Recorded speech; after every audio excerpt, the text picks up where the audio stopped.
Bonjour à tous, on se retrouve pour une nouvelle vidéo aujourd'hui.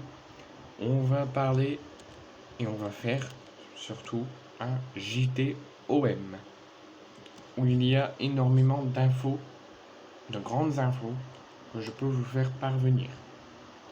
La première info, c'est, je ne sais pas si vous en avez entendu parler, de la rumeur Pierre-Emerick Aubameyang. Il pourrait, dans les heures qui viennent, dans les jours qui viennent, devenir joueur de l'Olympique de Marseille. Il se rapprocherait de plus en plus de l'Olympique de Marseille. L'OM a réussi à avoir un accord avec le joueur.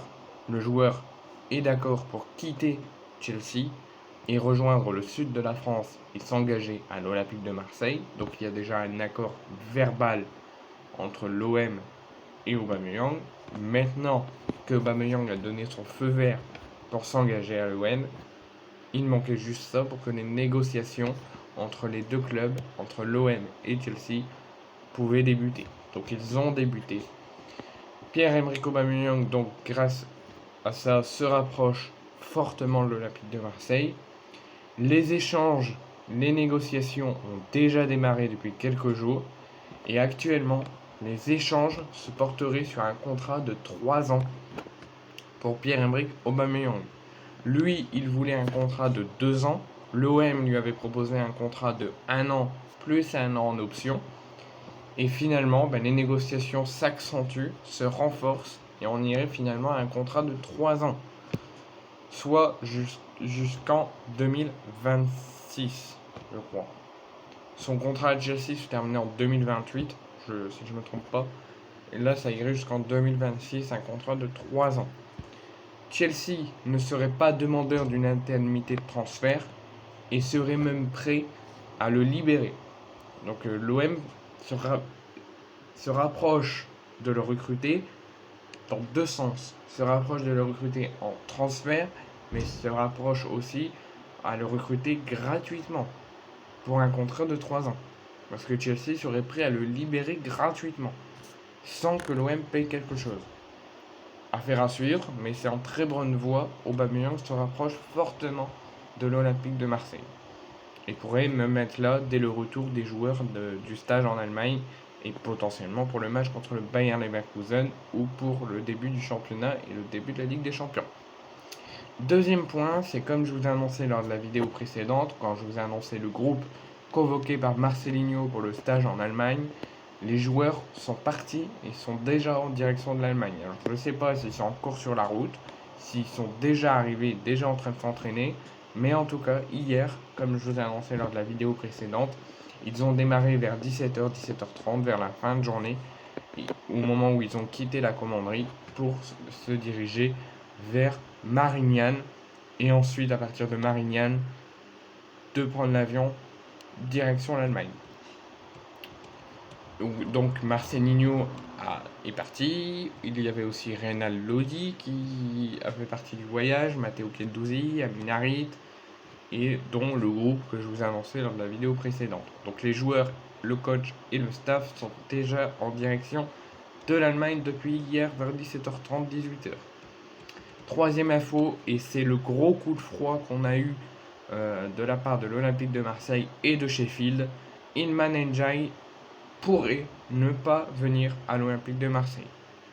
On se rapprochait, comme Pierre-Emerick Aubameyang, d'un transfert de Ndiaye de Sheffield à l'OM, qui allait se faire facilement et librement, parce que Iliman Ndiaye, selon quelques journaux sportifs, avait eu des offres et des offres de différents clubs, mais il aurait refusé toutes les offres. Sheffield pouvait encore l'accepter, mais lui ne voulait pas s'engager dans les clubs où il avait reçu des offres.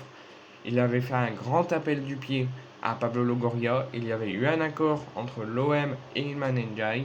Donc on s'approchait vraiment d'une arrivée d'Iliman Ndiaye parce qu'il voulait partir de Sheffield. Il avait refusé toutes les offres qu'il avait eues et il attendait le pas de l'OM. L'OM avait fait une offre et gros coup de froid. Après les propos de son coach qui disait que Iliman Ndiaye partirait en stage avec Sheffield au Portugal et qu'il était bien au club, quelques heures plus tard, les négociations ont été rompues parce que Iliman Ndiaye ne veut plus venir à l'OM, alors qu'il n'y a pas longtemps il disait qu'il était un fidèle supporter de l'OM et qui avait refusé toutes les offres et qu'il ne voulait que l'OM. Bah finalement il nous l'a bien mis à l'envers, parce qu'il a décidé de partir bien évidemment en stage au Portugal avec Sheffield, mais à la reprise il aurait décidé de rester à Sheffield, de ne pas signer à l'OM et ni dans d'autres clubs et de prolonger son contrat à Sheffield. Il en a informé les dirigeants, en priorité les dirigeants olympiens, pour qu'ils puissent se tourner vers un autre profil et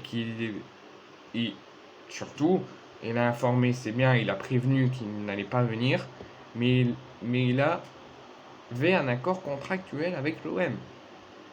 Lui, il avait dit oui pour s'engager, la direction avait dit oui pour le recruter, il avait des négociations en cours entre Sheffield et l'OM, il y a des offres qui partaient et qui revenaient, et finalement, contre toute attente, il a décidé de prévenir les dirigeants marseillais qu'il ne viendraient pas et qu'il préférait rester à Sheffield. Ben moi, je trouve ça dégueulasse.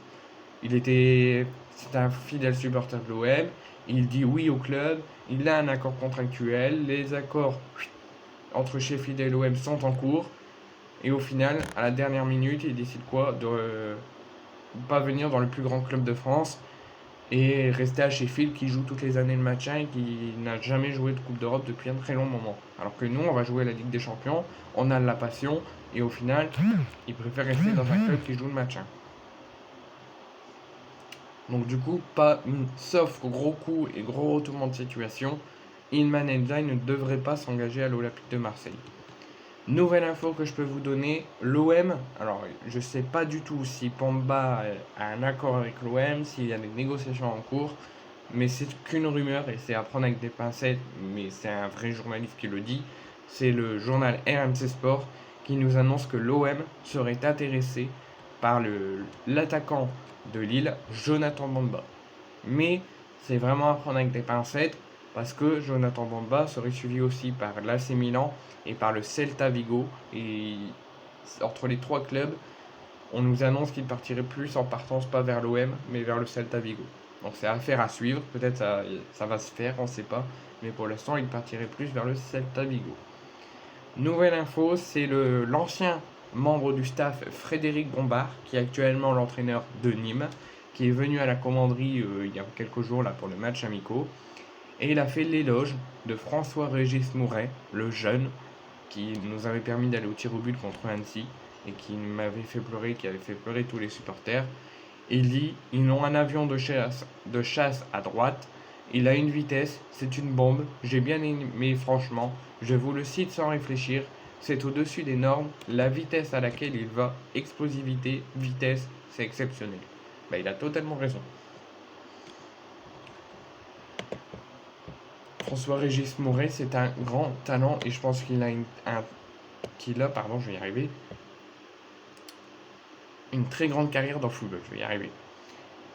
Nouvelle info, juste avant je vous annonçais que l'OM était intéressé par Jonathan Bamba, mais qu'il était aussi suivi par l'AC Milan, par l'OM et par le Celta Vigo. On nous annonce, c'est pas encore officiel, mais c'est en bonne voie. Fabrizio Romano nous annonce que pisté par l'OM et par l'AC Milan, Jonathan Bamba va quitter le LOSC, mais pour rejoindre le Celta Vigo.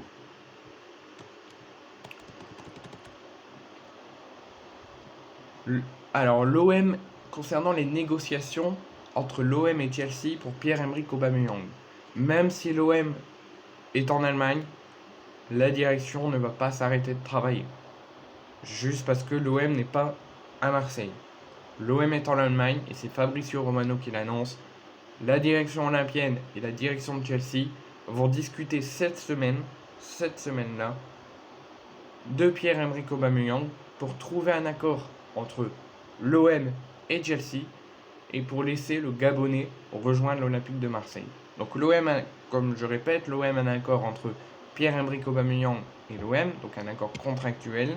Il manquait juste un accord entre l'OM et Chelsea. C'est ce qui va être discuté cette semaine et ils espérons trouver un accord pour un contrat de 3 ans jusqu'en 2026 d'ici cette semaine. Ensuite, une nouvelle info que je peux vous donner, c'est Rui Moreira. Il n'y a pas si longtemps, je vous annonçais qu'il allait s'engager et signer son premier contrat pro à l'OM. mais qu'il allait faire une petite apparition dans le groupe pro, mais qu'il allait sûrement rester dans le centre de formation pour rejoindre dans l'avenir l'Olympique de Marseille dans le groupe pro. Mais c'est pas du tout ça. Il va pas faire un pas dans le centre de formation. Il va s'engager définitivement et en tant que professionnel au sein du groupe de Marcelinho. Il a même été convoqué pour le stage en Allemagne. Et, et du coup, il est considéré comme un ancien joueur de Benfica et il portera le numéro 47.